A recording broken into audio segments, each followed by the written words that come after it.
Gabi na siya sa loob ng apartment. Inalok ng bida natin ng cat food ang cute na black cat na napulot niya. Loh, inisnap ngang pusa at nandiri pa.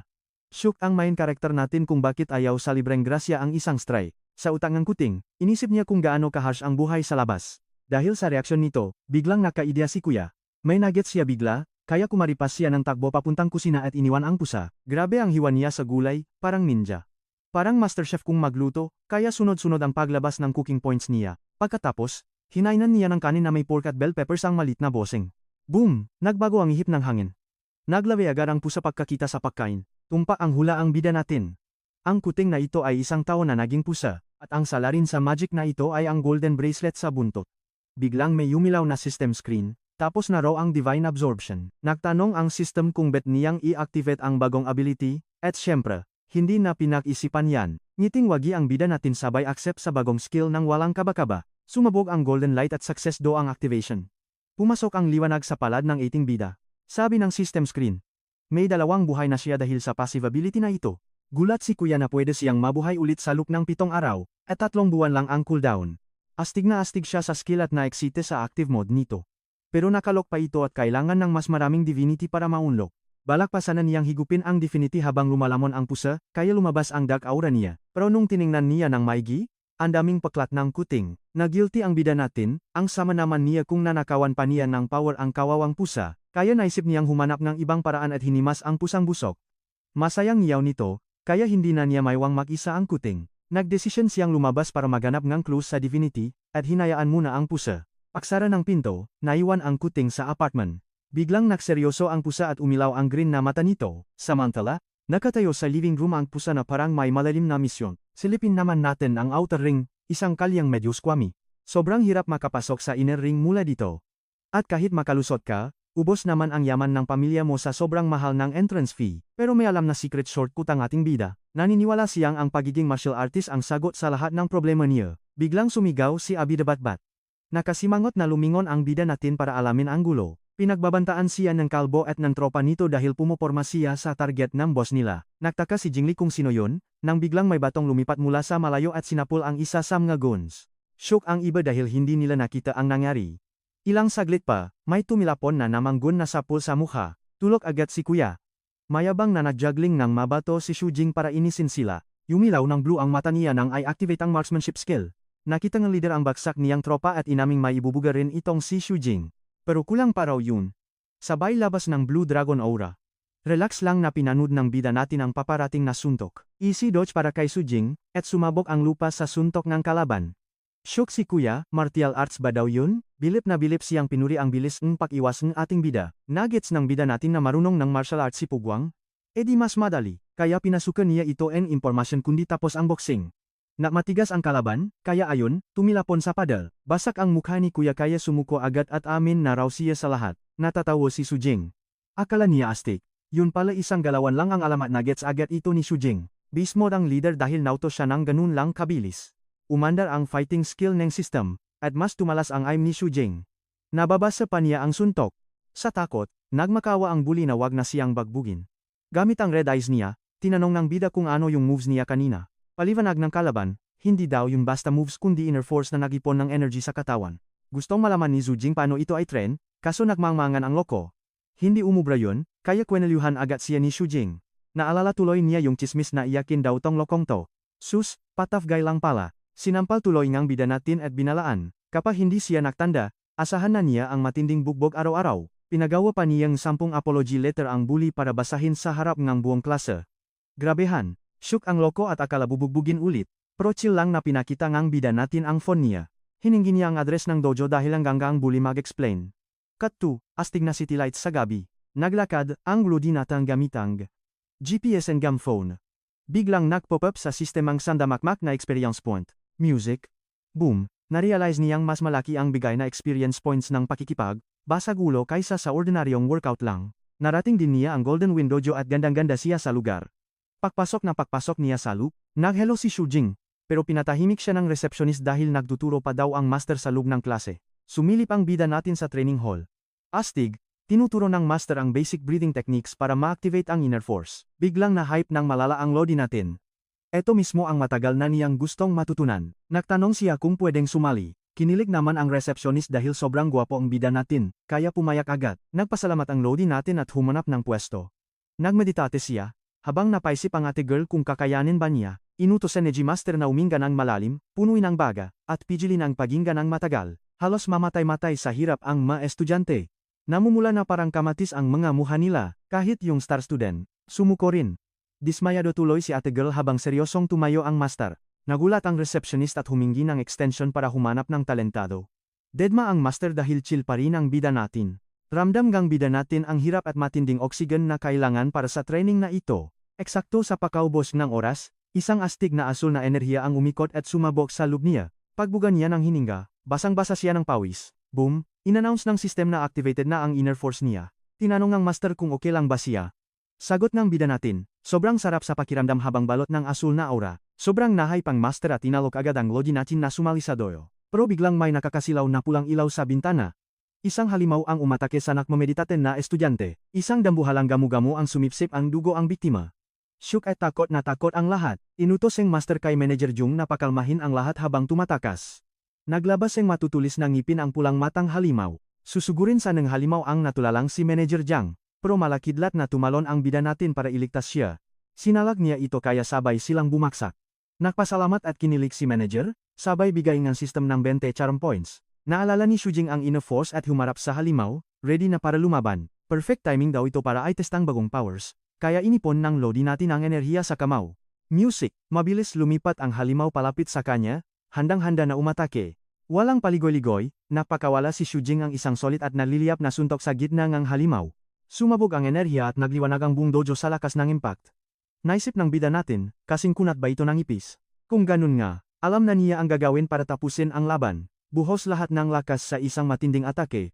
Inactivate niya ang 1-inch punch technique at dinagdagan pa ng mas matinding puwersa ang suntok. Tumalsik ng malayo ang halimaw sa sobrang lakas.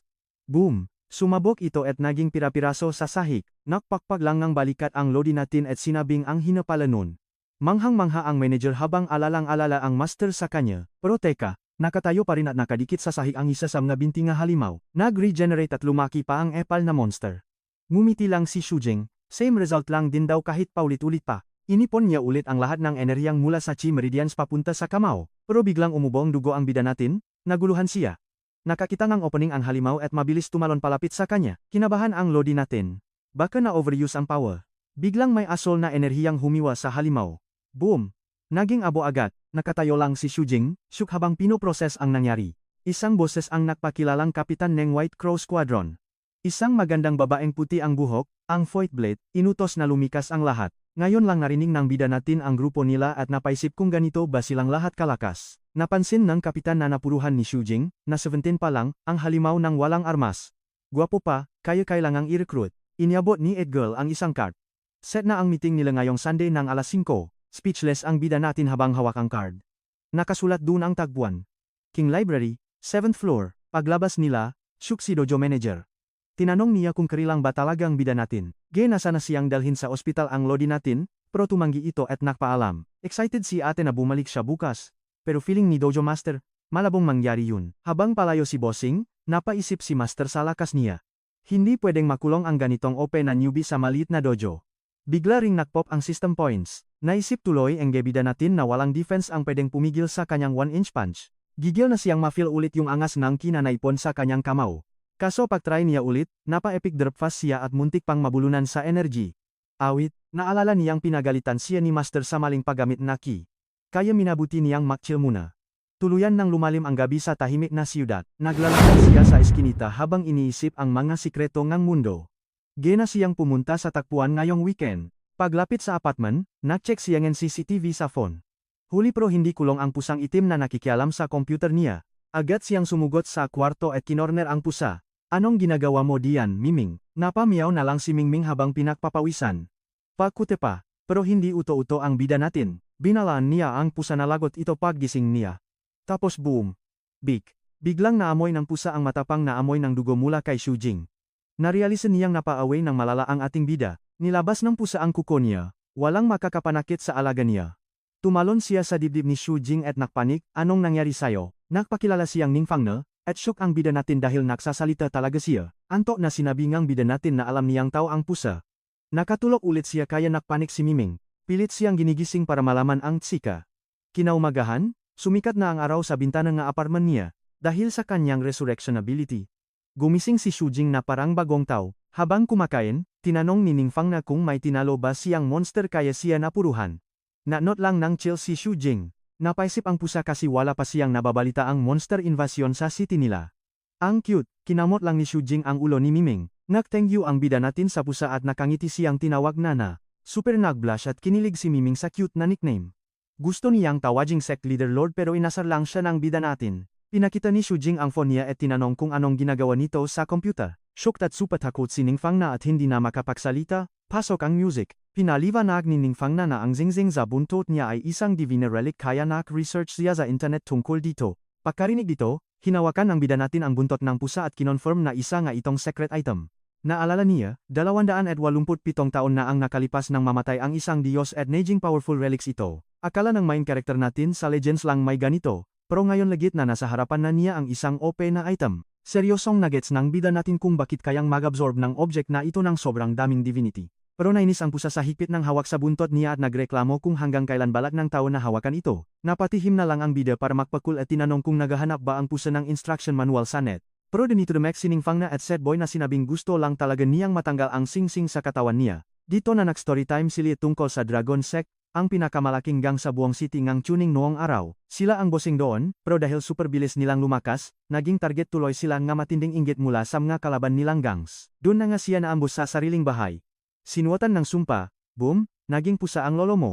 Sa panel na to, grabe ang pagkatalo niya. Isang iglap lang, tinapos ang misteryosong kalaban ang kapalaran niya.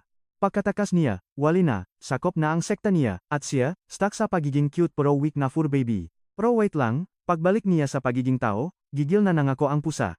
Ubusin daw niya silang lahat. Sheesh, naguluhan tuloy si Tioshi sa next move. Kung sablay sa internet, sus, sayang lang oras sa library, di ba? Pero may pasmirk si Mingming. Confident niyang sinabi na may solid master plan na siya para sa kanila. Ang plano? Kailangan ni Tioshi mag-martial arts para lumakas. Kaso, di magets ng bida natin ang connect. Paliwanag ni Ningfen na, pag lumakas siya, mapapansin siya ng mga bigating grupo at makikita ang ibang relic bearers. Napakamot na lang ngulo ang bida natin, dami na kasing asungot na kumakatok sa pinto niya lately. Kaya sabi ng cute na pusa, ipapasok daw niya si main character sa pinakasolid na dojo sa siyudad para mak-level up agad. Pambitin pa niyang tanong, alam ba raw ng tao ang sikat na Hidden Dragon Dojo? Sagot naman ni Toshi, malamang daw pamilyar yata sa kanya ang pangalang iyan. Nalaman niyang nag-stalk siyan rates ng mga dojo, at sobrang gintong ang presyo sa Hidden Dragons. Pero tanda niya ito hindi dahil sa mahal, kundi dahil sa sandamakmak na 1-star ba siya reviews na lugar. Resbat naman ni Ningfang na, maiyakin lang daw ang nag-review dahil hindi kinaya ang totoong hardcore na training. Nagtaka tuloy ang bida natin kung paano siya makakapasok sa VIP dojo na iyon, pero sabi ngang pusa, basic lang, susundin lang daw niya ang old school ninja moves. Kailangan niyang manggulo sa dojo para patunayan ang angas niya, parang squammy pakinggan. Pero ang dojo crash daw ay isa lang namang astig na job interview. May tier list daw ang disipulo, ang mariskit na nagbabayat ang base, at nasa gitna ang halimaw sa galing. Sa mundo nga martial arts, mindset ba? Mindset. Ang palaban na kaluluwa, gagawang kamaong hindi matitibak, dagdag ang pusa, ang dojo crash daw ay parang pek-flex ang sarili at the best way para ipakitang palaban siya. Matapos magchika, nagbay na ang pusa at pinapunta si main character sa dojo bukas habang may inaasikaso pa siyang side quest. Kinabukasan, sumikat na ang araw, at ready na ang bida natin para sa kanyang maangas na misyon. Paglapag ni Yoshi sa Hidden Dragon Dojo, sinalubong agad siya ng isang instructor. Nagpakilala ang bida natin at nakipag-shake hands sa extra, na ngumiti pa ng malupit habang pinipiga ang kamay niya, kaya gets agad ni main character na may pa-surprise test. Dahil game siya sa hamon, seryosong binuhos ang bida natin ang aura niya sa kamay para gumanti. Ang kaso, masyadong overpowered ang grip niya kaya napasigaw sa sakit ang instructor at nagmakawa. Tawa namang malala ang ibang estudyante sa feeling malakas na palagi nalang ulat sa sarili niyang pachontes.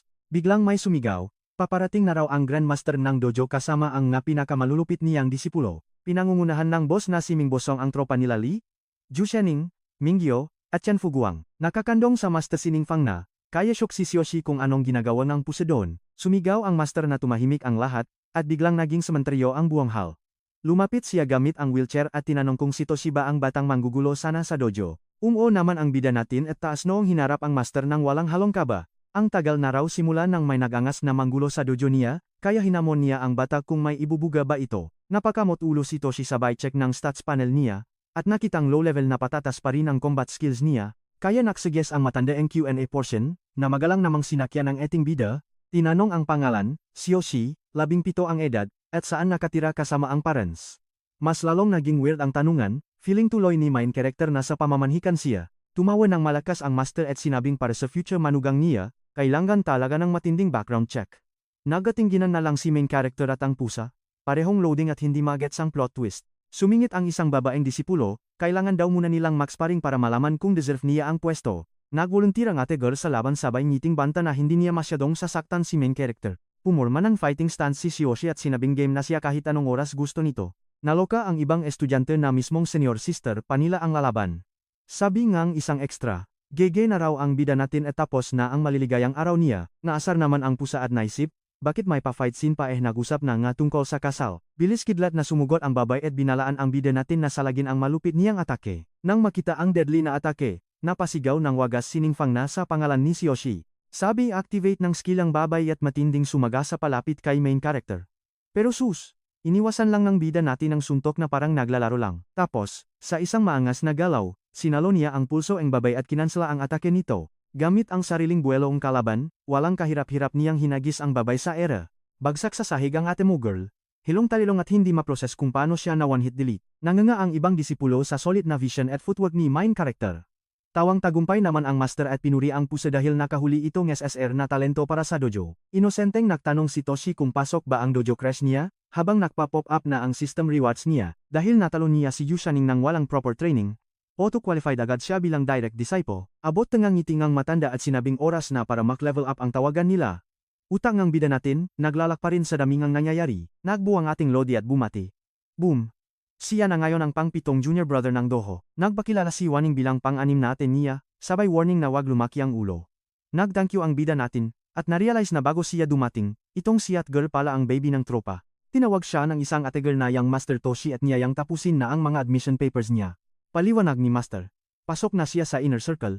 Kaya literal na deserve niya ang title na Young Master. Kaso medyo kringe para sa bida natin, kaya nakiusap siyang baka pwedeng chill lang at wag masyadong formal. In-offer ni ate girl ang Master Jing, at napapayag din ang lodi natin. Basta ro happy ang lahat. Gina, after nga papeles, lipat eksena tayo sa break room gundojo kung saan makakapag-chill na sila. Dito, nag-flex si Yoshi na ang dali lang palang gibain ng dojo at one-hit delete lang daw si ate girl. Pero kinorek agad siya ang pusa. Sinabing mas OP at mamaw pala si ate girl kaysa sa inaakala niya. Pinakita sa chart na halimaw ang stats ni girl at hindi lang sa numbers umikot ang martial arts. Nagets ang bida na minalit lang siya ni girl, at kinonfirm ang pusa na kung nakseryoso ito, baka basak ang muka niya. Napaisip tuloy siya na purong plot armor at swerte lang ang panalo niya, kaya kailangan pa niyang mag-green ng malala. Tinanong niya kung saan tumambay ang pusa kagabi.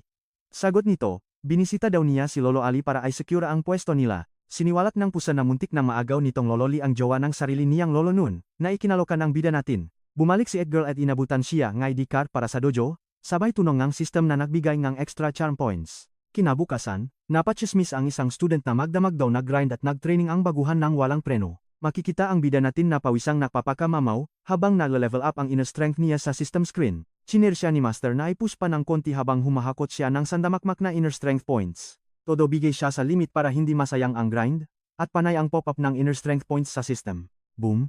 Yumilaw Jinto at nag-announce ang system na level 3 na ang inner strength niya, kaso sa sobrang pagod, nanockout at bumagsak ang bida natin sa sahig. Bilip na bilip si Master, sinabing sa lahat ng naging estudyante niya, itong si Yoshi ang pinakahalimaw sa lakas. Malapit na daw niyang maunlock ang secret moves ng Hidden Dragon Sect, na nagpasyok ng malala sa ating lodi. Tinanong agad ang bida kung anong level ang kailangan para rito. Naisip ng matanda na isa siyang tunay na martial arts addict. Inabot ni Mang Bosyang ang kamay niya at pinahawakan sa bida para sa next test. Walang kaide-ideya, hinawakan niya ang kamay ni Master at napaisip kung mag-green na naman ba sila agad. Biglang naglo na pula ang mata ni Master, halatang nag-iipon ng napakalupit na aura. Tapos, isang malalang wave ng true ki ang dumana mula kay Master papunta sa katawan ng bida. Sa sobrang OP ng enerhiya, parang sasabog siya at hindi makapalag. Binitawan siya ng matanda at tinanong kung anong sports niya. Sagot ni Toshi, chill na jogging lang daw minsan. Kinabahan ang lodi natin at nagtanong kung may sira ba sa katawan niya, pero kalmado lang si Master na walang problema. Paliwanag niya, parang hinulma raw ng Diyos na may OCD ang katawan niya dahil sa sobrang perfect at balanced na stats. Kumbaga, isa siyang martial arts prodigy. At gets ng bida natin na dahil lang ito sa open niyang skill panel. Excited na nagtanong ang bida kung pwede na siyang magkultivate, kaso pinigilan siya ni Master na mag-chill lang muna. Paliwanag ni Mang Bosang, bagbog sarado ang katawan niya sa magdamag na grind. Kung magkukultivate siya ngayon, literal na suicide move yun. Kaya natanong si Xiaoxi kung paano siya makaka-recover ng mabilis. Pinapunta siya ng matanda sa hall at ipapadala daw dun ang Sleeping Dragon Ointment. Kinagabihan, ang fasada ng Hidden Dragon Dojo ay lutang na lutang sa siyudad. Sa loob ng kwarto, may narinig na kumatok ang bida natin kaya pinapasok niya ito. Pumasok si Juaning na may dalang gamot at sinabing nandun siya para gamutin ang mga sugat niya. Nasyok at kinabahan siya ng malala. Iniisip kung andun ba ang waifu para gumanti sa pagkatalo niya. Nagsorry si ate girl sa pagkatalo niya at sinabing gagamutin siya, sabay utos na hubarin ang damit niya. Sumunod ang bida, napawaw ang girl sa abs niya, at pinahiga siya. Pagkahiga niya sa kama, tumunog ang system para sa additional 45 charm points habang sinabihan siyang wag malikot. Next, piniga ni girl ang ointment at napapraning ng slight itong si Shujing. May pa-smile pang sinabi ni ate girl na wag siyang gagalaw, kaya napaisip ang bida kung anong kalokohan ang balak nito. Sinimulan na niyang ipahid ang ointment sa dibdibang bida, sabay banat na wag daw siyang titigan ng ganyan. May mapangasar na tingin, sinabi niyang medyo competitive siya sa tutulang, at tinuloy na ang pagmamasahe. Aray ko po. Napansin ng bida natin na ang higpit ng hawak ni ate girl, parang nangigigil dahil tahimik lang si kuya. Nagtaka si ate girl. Chill lang si Shujing. Sagot niya. Goods lang. Basta happy ang big sis ko, Lu. Namula bigla si ate girl. Inamin niyang natalo siya kasi naging careless siya, gusto lang sana niyang makabawi sa pang-aasar. Biglang sunod-sunod nagpop up ang system notifications. Nahihiyang nagtanong si girl kung galit ba siya. Hindi daw siya galit, sabi Lodi natin. Medyo mahapdi lang daw, kaya go lang, ituloy lang niya ang ginagawa. Tapos na raw sa itaas. Bakit di pa niya tanggalin ang pants niya? Sa sobrang panik, sinabi ni Shujing na siya na bahala sa ibaba para di na makaabala. Tawang-tawa si ate girl. Naprang niya si kuya dahil sa sobrang gulat at epic na reaksyon nito. Sabi pa niya, para sa susunod na part, kaya na raw yun yung 7th junior brother mag-isa. Palabas ng kwarto, naghaming pa si ate girl. Naiwang syuktang bida natin. Sa labas naman, nag-flash ang system ng experience points na nakuha niya. Habang iniisip ni Shujing ang gulat niya kay ate girl, boom! Level up agad ang fighting skills at inner strength niya. Gina siyang pumunta sa library meeting. Naisip niya yung White Crow Squad. Feeling niya isa itong special police group. Pero nakakapaktaka, bakit sa library pa nila gustong makipagkita, matapos ang konting walking trip? Nakarating din ang Lodi natin sa destination. Ang Chingching Library, pagdating sa 7th floor, ang weird kasi walang tao, naprang ba siya?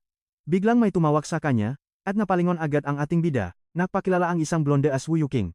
Agad namang nagtanong si Shujing kung nasaan si Void Blade, isang boses ang nag-explain na informant niya ito.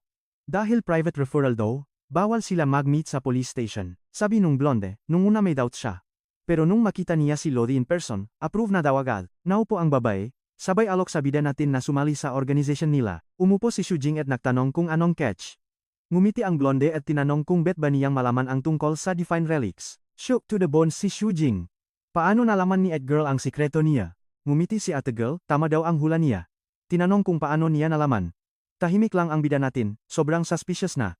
Kumuhang goteng ang tubig yung babae para maksalin ng mainom. Okay lang daw kahit di siya maksalita. May bet daw niya na dinagbigay ang info muna. Tinuro niya yung baso. Pinapatikim yung tubig. Sumunod naman ang Lodi natin at yuminom agad ang tubig. Sabi niya normal na tubig lang naman daw, walang lasa. Nakangiting nilipat nung blonde yung natirang tubig sa glass tiapot. Tapos, sinalinan ulit nung babay ang baso ni bida galing dun sa tiapot. Pinatikim ulit. Feeling niya prank na naman ito at ordinaryong tubig lang. Kahit nawewirduhan, tinikman ulit ni kuya para malaman ang totoo. Hala, magic. Gulat si Shujing dahil biglang naging matamis yung tubig ng walang paliwanag. Ni-reveal ni ate girl na 287 years ago. May Diyos na namatay. Tuloy niya, para masakto, nawasak yung deity at kumalat ang mga point of light nito. Tinawag daw itong God's blood ng nga nakakita. Pumatak ang divine blood na ito sa magamit, nilalang, at maging sa imahinasyon ng tao. Boom! Yung na nakatanggap ng power na yun, naging divine relics. Parang itong sweet water kettle. Hindi pa rin naniniwala si kuya, akala niya may nahulok lang na asukal kaya hiningi niya yung item. Paghahawak niya sa kettle, na-absorb ng system ang divinity. Shook siya, pwede niya tong magamit para ma-activate ang powers niya. Hawak ang item, tinanong niya kung tagapatamis lang ba ito ng tubig, o kusa itong kumukulo, tawang-tawa si ate girl. Muntik na daw. Angkut daw kasi ni Shujing, parang inosente at in denial pa rin. Napansin niyang hindi nababawasan yung tubig. Unli ba ito?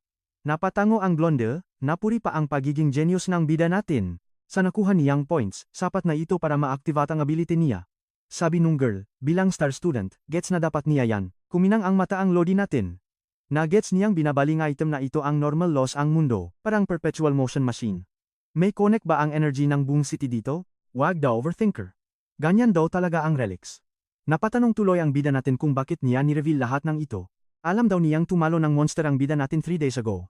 Normal body lang pero walang takot na nakipaglaban. Pinuri pa siya ng babae. Ang spiritual level daw niya ay lakpas na sa level ng ordinaryong tao. Sa galing niyang iyon, inabot niya Tegel ang kamay niya para invite siya sa Divine Relic Containment Company. Hinawakan ng ating bida ang kamay ni Egel at nagmagkawang sumali. Gulat na gulat tuloy siya.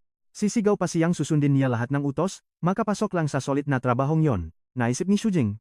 Sa tsansa na to, makakakuha siya ng maraming relics at yayaman na siya. Ang mga gamit daw na ito ang source ng divinity. Kaya kapag nakuha niya, wala nang makakatalo sa kaniya. Napakomento tuloy si Ate Blonde na parang inosente itong bida natin dahil masyadong ang reaksyon. Pagkatapos, may kinuha siyang dokumento mula sa Beck at inabot agad ito sa ating bida. Isa itong employment contract at pinabasa niya ito para pirmahan. Nakita ni Shujing na isa itong standard contract na may extra non-disclosure agreement. Pero susyungrule tungkol sa bayad kapag may aksidente. Naisip tuloy niya kung delikado ba ito. Pinaliwanag ni Edgar na may 4 na danger levels ang relics, mula D hanggang A.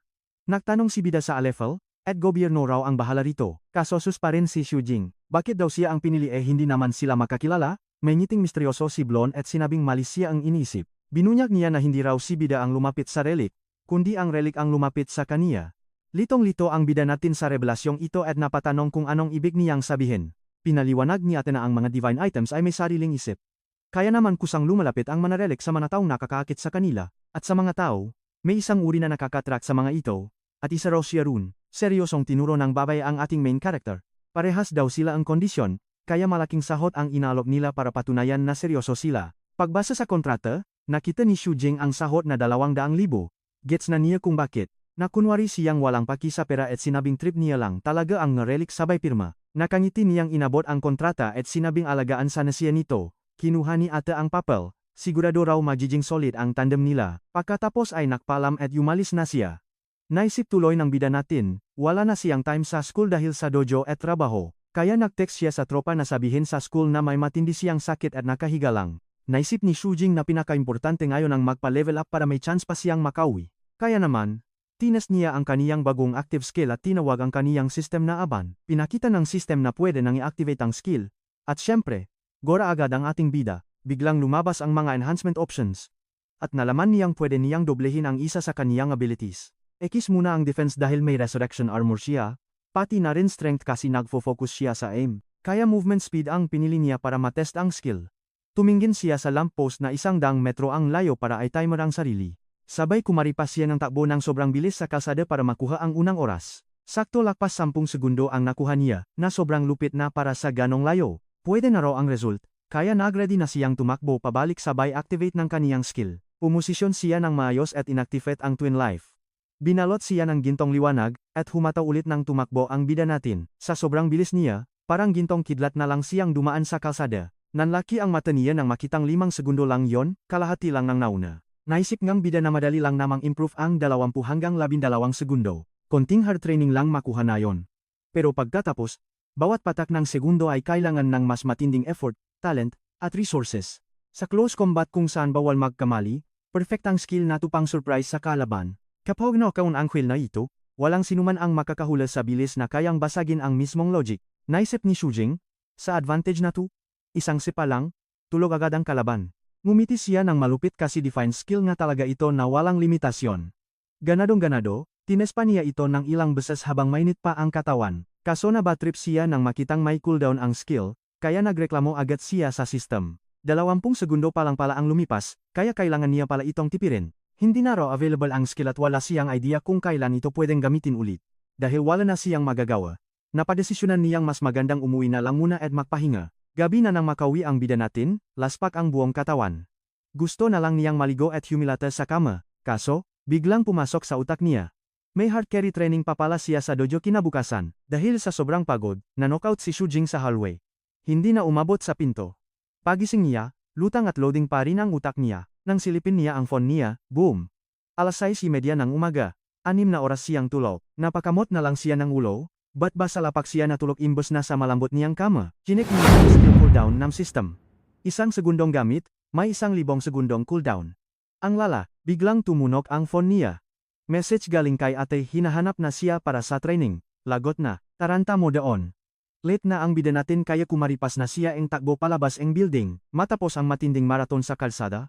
Nakarating din siya sa Hidden Dragon Dojo, dramatic entrance activated. Malakas niyang binuksan ang pinto. Agawek na agad sa lahat ng tao sa loob. Pagpasok niya, nakapatong ang dojo girl sa isang lalaking pinatumba niya. Pagkakita sa bida natin, tinawag agad siya, tumayo si ate girl sabay sabing tamang-tama ang dating niya. Hinatak niya si Shujing para makipag-sparring. Papakita ro ang tamang paggamit ng Jin Force. Nagsimula nang magbulungan ang mga tsismoso. Sisiulang daw sa babae ang bida natin dahil newbie pa lang siya. Naisip ni Shujing, gusto lang bumawing ang babae mula sa pagkatalo nito, at mukhang no mercy na ngayon. Chill lang ang bida natin. Perfect timing daw ito para matest ang OP skill niya sa actual na laban. May nakakalokong ngiti siyang nahanda sa laban. Boom! Inactivate agad ng system ang kanyang twin life skill. Game face on. Sumugot agad ng mabilis si Jushani papunta kay Shujing. Napakawala siyang mabilis na sipa, prosiesh. Mas mabilis ang move ni Shujing at nasalo ang braso niya. Ginamit ng bida natin ang puwersa ng babay. Sabay flip at malakas na ibinagsak si ate girl sa lapak. Gulat na gulat si ate girl. Paano daw siya natalo, all out na siya? Mayabang na sinabi ni Shujing na pinagbigyan lang siya nito. At bam? Nakakuha siya ng 97 combat experience points. Dagdag pa diyan. Humakot siya ng 81 points sa physical fitness at 49 sa health preservation. Solid. Tuloy ang only farming. Nakakuha pa siya ng 26 na points sa marksmanship at 69 sa sports. Naisip biglang ang bida natin, mukhang hindi na siya itinuturing ng system bilang isang mahinang nilalang. Napangiti siya ng palihim sa sobrang open and skill niya. Biglang sumulpot ang 5th senior brother niya ng walang pasabi. Niyaya siya nitong mag-practice ng hibernating dragon technique. Gina G ang bida natin at nagpaturo agad sa master. Pagdating sa training room, halos malaglag ang panga ng 5th brother sa nakita niya. Hindi siya makapaniwala na sa isang gabi lang, malapit nang ma-unlock ni Shujing ang Dragon Chi. Lodi! Sa kalahating oras na training, naglabas agad ng malupit na Dragon Aura ang bida natin. Shook na shook ang kuya. May isang legendary state daw sa martial arts world. Ang treasure body, kung saan nagiging isang immortal artifact ang katawan mo. Para ma-achieve ito, kailangan mo munang makuha ang 5 perpektong katangian. Una, dapat may muscle kang kasing lakas ng mga dragon at elepante na may unlimited power. Pangalawa, kailangan ng iron tendons, indestructible jade bones, at golden blood. Kaso, sabi ng kuya niya, chismis lang daw yon dahil wala pang nakakagawa nito. Pero iba ang mindset ng bida natin. Naniniwala siyang siya ang magiging unang martial arts legend na gagawa nun. Boom! Biglang nakaroon ng malakas na pagsabok sa bintana, may isang taong bigla na lang bumasak nito, napalingon agad si Shujing. Gulat na gulat ang kuya niya at isinigaw ang panggalan ng eldest senior brother ng dojo. Basag na salamin sa buong side dahil sa super dramatic entrance ng kuya nila. Ipinakilala siya bilang si Mang Bosang, ang pinakamalakas na kuya ng Hidden Dragon Dojo. Isang muscle maniac na laging handang makipagsapakan. Nagagets na agad ni Shujing kung bakit sa bintana dumaan ang lolo mo. Ayaw lang niyang gumamit ang pinto. Na-curious tuloy ang bida natin sa weird at bagong master na ito. Dumungaw si Shujing sa bintana, napaisip kung gaano kalakas tumalon ang taong iyon mula sa baba hanggang sa top floor. Tinanong ng 5th brother kung hinahanap ba siya nito. Sumagot lang ang dambuhala ng uho, mukhang lutang at walang alam sa nangyayari. Pagkatapos nun, biglang nakpaalam ang malaking mama kay Shujing. Nagiwan muna ng solid na advice. Ang sikreto raw ng hibernating dragon technique ay ang pagkontrol sa puwersa ng kalaban. Inulit itong ang bida natin at biglang naka-light bulb moment, sakto habang tumatalon palabas ang bintana ang dalawang kuya niya. Hinawakan niya ang lapag para itest ang bago niyang naisip. Umupo si Shujing para mag-meditate. Pinagsasama ang bagong teknik at ang kanyang marksmanship skill. 3 oras ang lumipas. Ang main character natin.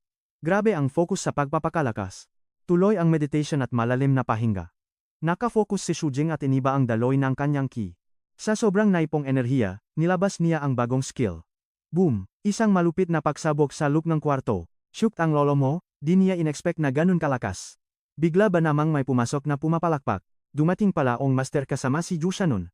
Bilib na bilib sa solid na martial art talong ni Shujing. Walang paligoy-ligoy, inabutan ng matanda ng maliit na gintong pildoras si Shujing at pinakain ito. Walang kaba-kaba. Nilamon agad ni Shu ang maliit na pildoras ng mabilisan. Biglang nakpakawalan ng malakas na aura ang master at pinatiti ang binata. Lutang ang bida natin. Walang kaidea-idea sa nangyayari. Sa isang iglap, na-teleport siya sa isang weirdong lugar. Ano kayang magic ang ginawa ng master? Sa kakaibang dimensyong ito, isang nakasilaw na gintong liwanag ang biglang sumabog sa gitna. Mula rito, lumabas ang isang dambuhalang energy dragon. Napanganga si Shujing nang imulat nito ang mga nag-apoy na mata. Kuminang din ang mga mata ni Shujing. Bigla siyang nak-level up. Tubong gintong kaliskis ang lolo mo. Sa totoong buhay, basak ang bungo niya sa sakit. Nagwawala ang chi niya, confirm, epekto tung pildoras. Para pakalmahin ang sarili, huminga siya ng malalim. Pinipilit niyang kontrolin ang nagwawalang enerhiya sa katawan. Ginamit niya ang hibernating dragon technique para kalmahin ang sarili. Pigil hininga ang person. Grabe ang struggle. Balik sa kanyang isipan, ang gaan ng feeling. Nawala lahat ng stress at overthinking niya. Boom! Lumitaw ang nakakasilaw na gintong kukonging dragon. Napakita na ang halimaw, at gets na ni Shujing ang gagawin. Kailangan lang niyang mag-focus sa pag-ensayo habang pumupulupot sa kanya ang dambuhalang dragon. Astig, sinakop ng gintong enerhiya ang lahat. Nagiba ang kulay ng mata niya. At na-activate ang system visualization sa level 1. Ilang saglit lang, bumalik sa normal ang mata niya. Mukhang nakuha ng bida natin ang teknik. Nalilitong bumalik sa realidad si Shujing. Sinabihan siya nga master na muntik nang sumabo ang kiniya. Binate siya ang matanda sa pagkuha ang dragon key.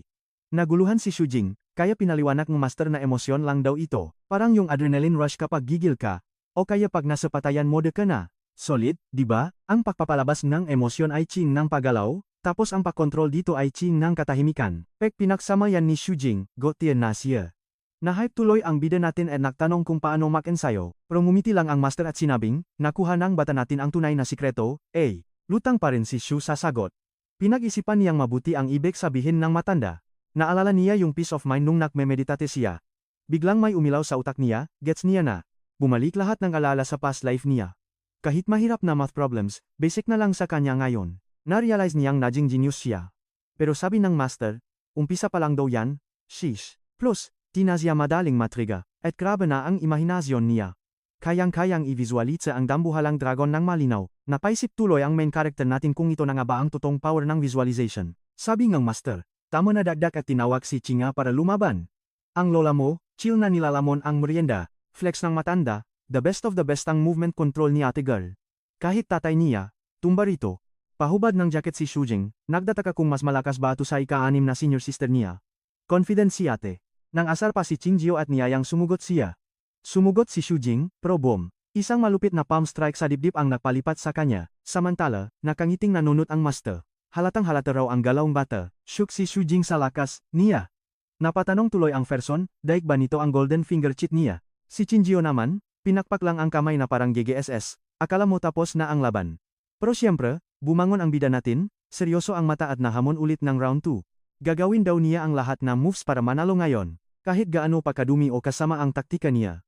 Sa mundo kasi ng martial arts, ang nakatayo ang lodi, at ang nakahiga ay nganga. Walang paligoy-ligoy si Chingo, isang malupit na flying kick ang pinadapo kay Shujing kaya lumipat ulit ang kuya mo. Kahit sapal sa sahig, palag pa rin ang MC natin. Umilaw ang mata habang nag-activate ang OP power niya, grabe ang intensity and training nila, umalingaw-ngaw buong araw ang nasigawan sa building. Walang prenong bakbakan ito hanggang sa max sunset na ang araw. Balik sa bardagulan, mas wabo na ngayon kung umiwas si Shujing sa maatake ni Qingyo. Sa wakas, nakakita siya ng butas. Unang sapul kay Qing Xiao gamit ang isang malupit na suntok sa music, tiyan. Napatras si ate girl sa sobrang lakas ng impact. Pero wait, isip si Shujing. Bakit ang weird ng feeling sa kamay niya? Bigla na lang. Music pinatigil ni Master ang laban, at sinalo si Qing Xiao bago pa siya bumagsak. Sabi ni Master, tama na raw iyon para sa araw na ito. Narinig niyang tumuno ang tiyan ng dalaga kaya pinakpahinga na niya ito. Nagtaka si Shujing kung bakit hindi man lang ito nagsasalita. Napabuntong hininga si Master, mahabang kwento raw iyon na saka na niya ikukwento. Saka niya tinanong ang ating bida kung kamusta ang naging matinding training. Sagot ni Shujing, pagod daw siya pero super happy. Bigla namang lumabas sa system ang updated stats niya. Shocks! Na-realize niyang ang 4 hours na pakikipagbakbakan kay Qing Xiao ay nagbigay ng insane experience boost. Kinagabihan, naglalakat ang ating main character sa isang madilim at tahimik na eskinita pawi. Pagdating, hinanap niya agad si Ene habang bitbit ang fried chicken. Walang sumasagot, saan naman kaya nagpunta yon? Bigla siyang nakapansin and nakakasilaw na liwanag mula sa banyo. Pagpasok ni Shujing, isang pares-eng sapatos lang ang nakita niya. Baka mag-isa lang ang pusa niya sa loob. Hala. Naalala niyang may mag-aaway sila. Baka kinulong ang cute niyang pusa sa banyo. Sa sobrang panik, sinipa ni kuya ang pinto sabay sigaw sa panggalan nito. Pero ang epic fail, nakita niya lang ang pusang si Wenner na nagre-relax sa bubble bath. Gulo. Super nahiya ang kuting kaya sinabuyan niya ang tubig ang bida at sinigawang huwag manut. Kalma lang. Inabot ni Shujing ang kamay niya at sinabing lalami na ang dala niyang paboritong fried chicken. Paggarinig sa magic words na fried chicken. Biglang napatulala ang pusang si Wenner. Kaya ayon, Napilitan tuloy ang bida natin na pumasok sa tub para paliguan ang makulit na kuting. Naghangang utak ng kuting kung ano ang unahin, ligo o fried chicken. Biglang may nagpop up na system notification at yumilo ang buntot niya. Sobrang nakakasilaw ang liwanag ng hawakan ng maliit niyang paa ang dibdib ng ating bida. Grabe ang liwanag, halos hindi makadilat si Shujing. Pagkawala ng ilaw, napansin niyang ang kamay na nakahawak sa kanya ay naging kamay ng tao. OMG, ang cute na kuting ay nag-transform bilang isang napakagandang dalaga na may cat ears. Shocks, paano nangyari to? Tanong ang bida natin, pero parehas lang silang lutang at nalilito sa mga nangyayari. Nang magets ang sitwasyon, napasigaw si Wenner sa sobrang hiya at pinapikit ang ating bida. Tinapan agad ng kanyang fluffy na buntot ang mata ni Kuya habang pilit niyang pinapakalma ito, promise daw wala siyang nakita. Sa sobrang hiya, tinanong ni Wenner kung totoo ba iyon. Sabi ni Kuya, hinding-hindi siya magsisinungaling kaya mas mabuting umahon na sila para mag-usap. Halaka! Biglang may naramdamang weird si Wenner na sumagi sa kanya kaya napatili siya ng mahina. Nagtaka si Shujing kung anong problema, pero pautal-utal na sinabi ni ate girl na wala lang iyon. Nainis siya sa maling timing ng pag-transform niya. Hula ng bida natin, baka na-trigger nila ang condition ng magic relic. Ano raw condition? Litong-lito si Wenner sa mga sinasabi nito. Kaya pilit niyang inalala ang mga nangyari bago ang kanyang big transformation. Naalala niyang kinilig siya ng unti habang hinihimas nito ang ulo niya sa loob and top. Buisit na buisit siya. Dahil lang ba sa fried chicken at onting kilik, naging tao siyang may tenga at buntot. Dahil sa awkward na setup, binalaan niya itong huwag mag-isip ng kung ano-ano dahil isang malaking aksidente lang ang lahat. Namula ng sobra ang muha ni Wenner nang may sumagi na naman sa kanya. Gulat na gulat niyang tinanong kung anong ginagawa nito. Awkward, pinaliwanag ni Shujing na hindi niya mapigilan ang reaction ng katawan niya, kaya kapag hindi pa siya umahon, bibigay na talaga siya. Pinapikit niya si Kuya para may layo ang buntot niya. Pero naku po, pag-ahon niya, nadulas si Wenner sa madulas at mabula na tubig kaya napatili siya. Sa kamalas-malasan, bumagsak siyang muli at diretsong naupo pabalik sa mismong lap ng ating main character. Literal na speechless at sobrang namula si Shujing sa napaka-awkward at nakakagulat na eksenang ito. Nahihiyang nagsorry si Wenner, promise daw, hindi niya talaga iyon sinadya. Kaso, may naramdaman na naman siyang kakaiba. Mangyayari na naman ba ito? Napapatili na lang siya ng mahina sa sobrang kaba. Nagsimula siyang gumalaw ng kakaiba sa tubig na may pagdududa. Pinakiusapan siya ni Shujing na kumalma dahil lalo lang lumalala ang sitwasyon sa kalikutan niya. Naiyak na nagdahilan ang dalaga na isa lang talaga iyong malaking aksidente. Jeddo ni Shu, pero umawon na siya agad habang nakakapagpigil pa siya. Dahil kapag nagtagal pa siya diyan, baka hindi na talaga siya makawala pa. Pagkarinig sa warning, hindi na nagdalawang isip si Wenner at parang kidlat na tumakbo palabas ng banyo. Black, naiwang mag-isa ang bida natin. Sa loob ng top, napabuntong hininga na lang siya ng sobrang lalim. Hay salamat, nakapag-relax na rin. After 1 hour, umahon na siya at nakitang pusa na ulit si Wenner sa couch. Bakit kaya siya bumalik sa dati? Paliwanag ni Mingming, nung kumama siya, bigla siyang na-stuck sa pusa form. Wala na, hindi na siya makabalik sa pagiging tao. Susubukan sana siyang ipet ng bida natin, pero dahil beast mode pa rin ang lola mo, mabilis niyang iniwasan ang kamay nito. Gets naman ni Shujing ang reaksyon niya. Siyempre, iwas touch muna talaga dapat pagkatapos ng matinding drama nila, kaya nagalok na lang siya. May kilala daw siyang lodi sa mga relics na pwedeng tumulong mayos ang transformation skill niya. Napaisip tuloy si Mingming kung anong gagawin niya kapag naging tao ulit. Naimagina niyang ginagawang utusan ang main character natin na parang tunay na boss. Natawa tuloy nang nakakaloko ang pusa sa sofa, lalo na nung naiimagine niya ang kanyang epic na master plan. Napatitilang ang ating bida. Wala siyang kamalay-malay sa sobrang weird at super sus na tawa ng alaga niya. Lumipas ang gabi ng payapa. Pagsapit ng umaga, punong-punong ang liwanag ang buong sala nila. Pagmulat ni Shujing, boom, level up agad sa system. Paglingon niya sa kama, ang cute ang Mingming na tulog sa tabi niya. Bigla namang nag-vibrate ang phone niya. Kinuha niya agad ito para tingnan kung sinong nag-text ng ganito kaaga. Galing pala sa work, may emergency mission daw at kailangan siyang pumunta agad sa location na binigay. Napasmilang bongga ang ating bida. Sa wakas, may dumating din na bagong racket at quest para sa kanya. Pagdating niya sa aklatan para sa misyon, nalito siya ng sobra. Si Wu Yuking ang nagpatawag sa kanya, pero asan na siya? Hanggang sa mapansin ng bida natin, ang isang dalagang nakasalamin na nakaupo sa may likurang mesa. Saglit siyang natulala at tinitigan ang babay. Teka lang, bigla niyang na-realize na si Wu Yuking pala mismo iyon. Ngumiti ng bahagya ang dalaga. Pagkatapos, dahan-dahan niyang tinanggal ang suot niyang salamin. Pagkatanggal ng salamin, pinuri niya ang binata, at sinabing masyado raw mataas ang level ng aura nito. Kumislap ang mata ni Shu at medyo kinilig sa papuri niya. Shook din si ate girl na nahanap siya agad, kahit nakadiskise pa ang relik niya. Dahil dito, namula tuloy ang mukang dalaga, sabay bigay ng isang super palihim at cute na ngiti. Napaubo na lang ng pagkasi Wu Yuking para itago ang hiya niya. Awkward din ang bida natin kaya na kunwari siyang umiwas ang tingin. Pinakita niya ang salamin. Isa pala itong astig na relic na nagpapababang ng presence ng taong may suwat nito. Pagkakahawak niya sa item, nagpop up agad ang system niya, tapos hinigop nito ang divine power mula sa salamin. Paliwanag niya, kapag tinanggal mo ang item, sasabo ang nakatagong aura mo at magmumuha kang super attractive. Nakahinga ng maluwag si Shujing.